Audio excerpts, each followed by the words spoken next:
Okay, let's go through just a few more instances with profile here. And then the last video on profile will be about a generally confusing concept called composite controls. But what I wanted to show you here with profile is some of the ways we can use a profile control to take care of elements of size, orientation, form, all of those sorts of things. And all of this is on page 166 in the handout. I'm not drawing everything on the board here, so as you watch this video, you'll do well to have that handout in your hand and sort of follow along. So if you look at figure 8.13, here we see a shaft of some sort with a beveled edge. That beveled edge is defined by a basic 105 degrees relative to datum axis A. You'll notice how datum axis A is defined there. It is attached or adjacent to the dimension defining the size of that diameter, and that means that the datum is a defined or derived median element, which is the center line of this shaft. So we have this line, we have a basic 105 degree angle relative to that center line, and that defines, along with this 35 millimeter basic dimension at the intersection, defines the basic or true or perfect profile of that part. Okay, now in order to control where this feature is in reality, now that feature, of course, if you're going to mill this surface off, you know, it could end up over here, or it could end up over here, it could end up out here. So we have to define a tolerance around the basic geometry that will limit all of those aspects. If that surface is exactly at 105 degrees but out here, then we have a size control problem, or if it cuts too far in, size control. If it's tipped this way or that way, we have an orientation control problem that we have to define with some sort of tolerance zone. And this is what this is intended to do. So what is that saying? We have a profile control 50 thousandths apart relative to A and B. Let me put B on here too while I'm at it.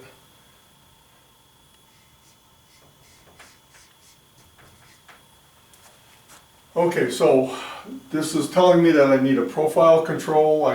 The tolerance zone is going to be 50 thousandths apart. Now we have to ask ourselves, what is the nature of that tolerance zone? That tolerance zone is two parallel planes. This is a flat surface that we are going to put a boundary around. It doesn't say otherwise, so we know that it's equally disposed, and that means that we then draw two parallel planes 50 thousandths apart, starting where the feature starts, ending where the feature ends. And within that boundary now, all the controls of that surface are rolled up into that one boundary. So what can happen here? Well, certainly the orientation or the angle of this surface is controlled within that tolerance zone. So it could end up like this or like that. It could be tipped anywhere within that boundary, however much that 50 thousandths allows. So the basic profile defines the tolerance zone, but the actual angle of that surface could be more or less depending on where it is within that tolerance zone. So that takes care of the orientation of the part of that surface. What about form? What can happen here? Well, we've seen this before. We've got a single tolerance zone. It's a profile tolerance zone, it's 50 thousandths apart, so that surface can be as unflat as 50 thousandths will allow. This is a common problem in GD&T, that you always assume when you're machining something that you're going to get a nice, smooth, uniform surface, and there's always a potential for ending up with not necessarily this corrugated road sort of thing, but you could end up with a surface that has a little bit of a dip in it or a little bit of a crown in it. In other words, the flatness of that surface isn't guaranteed any more than what that tolerance zone will allow, in this case 50 thousandths. So here we now have the orientation of that surface is controlled by that profile tolerance zone. The form of that surface is controlled by the profile tolerance zone. The only thing left then is size. Let me see if I can erase some of this here.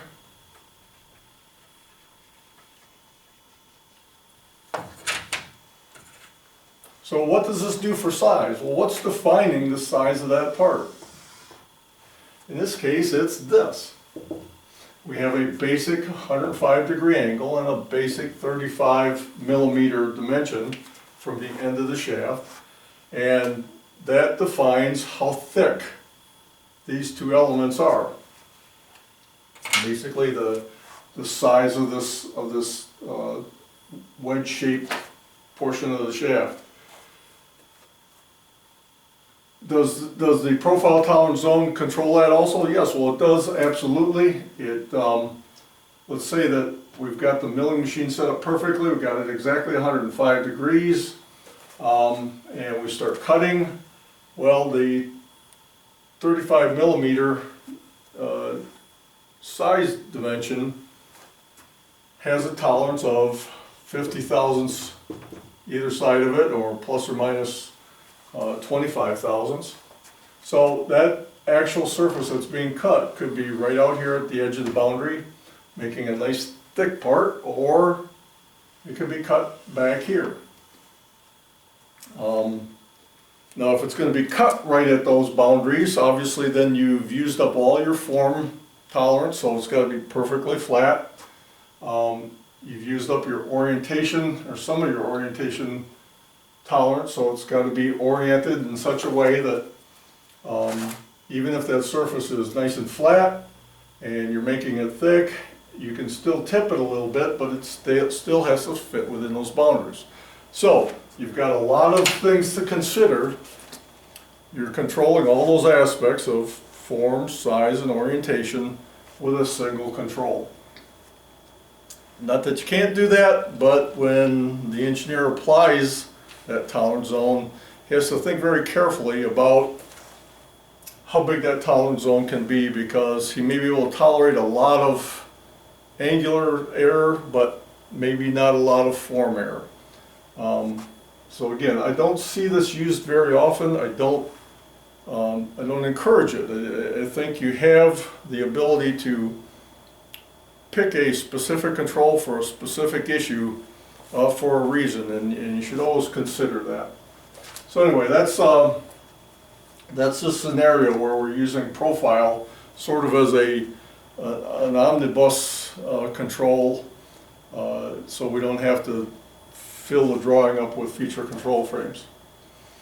All right, moving on to figure 815 here.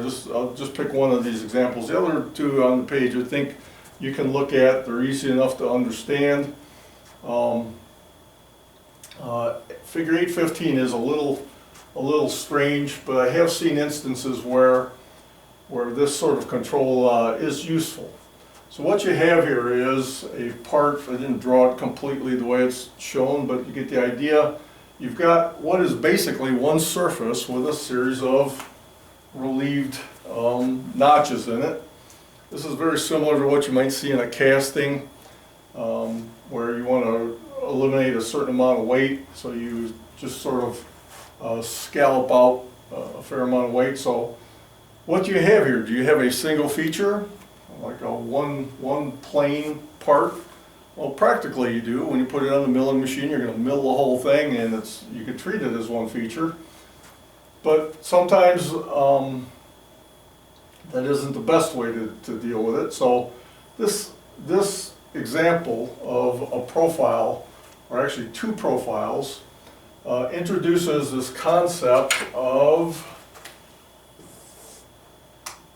a composite datum. Okay, so if you look at this feature control frame and look at the datum, they are not putting a single letter in there. This is kind of a violation of what I told you earlier, but this is perfectly legitimate. They are telling you here that these two outer surfaces, even though all of these are basically in one plane, they don't have to be.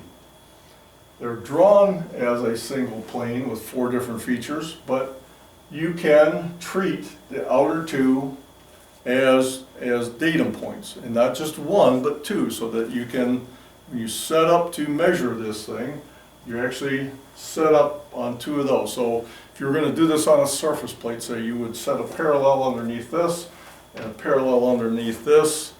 Both those parallels would say be a 1-inch block, and you'd lift it up, but you're touching here and here.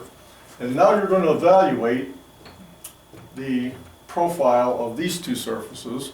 Even though they've all been cut at once, you evaluate these independently relative to datum surface A and B. And if you look at this, you'll see that there is a smaller tolerance zone for the profile of A and B. And even though there is a tolerance zone there, once you've established those 2 features, you have to touch those 2 features and treat them as a single plane. That's the idea here with the composite datum, is that once A and B are produced, those become reference points. And even though they might be high or low a little bit relative to each other, you set down on those surfaces.